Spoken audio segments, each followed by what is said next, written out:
mga guys, mga ko dyan. Wala na tayo ditong kambing. Pinalitan natin ng baboy guys.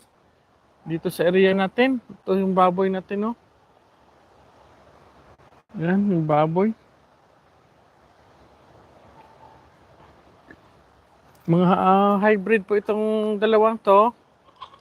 Ito, mas bata pa ito kaysa dito. Itong crossbreed native. Yan, no? Tatlo po ito. Tatlo ito silang kambing. O baboy. Kasama nila yung manok dito guys. Yan sila, oh. Hello po sa one viewer. Good afternoon. Baboy natin guys, oh. Yan puti, hybrid po yan. Bata pa po ito. Yung itim ay crossbreed Bisaya. Native, may blood na native. Masarap po yan pang lechon.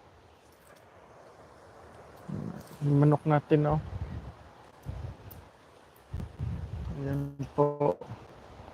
Yung kambing natin, pinalabas natin sa bagong area natin. Nandoon na sila lahat. Kasi dito na area guys, malamig. Malamig dito para sa ating kambing na mga bisirong. Marami tayong namatay na mga bisiro guys.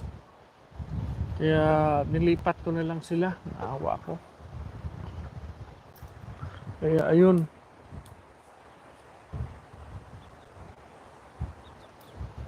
Ito po yung kambing natin, o baboy natin. Yung mga Rhode Island natin, ito, yung sisiw noon, yung binili natin, ito na sila, oh. Ang laki na.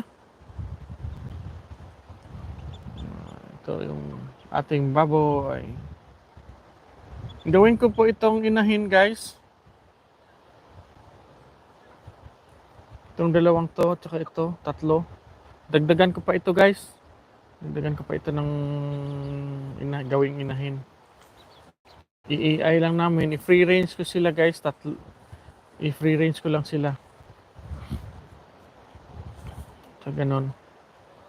Free range na baboyan dito sa ating kambingan noon.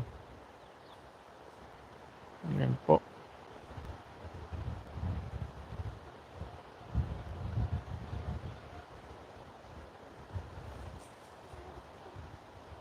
Yan po yung ating mga baboy.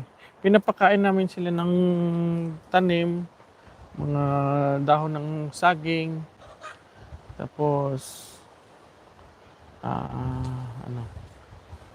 pinapakain ko din ng feeds.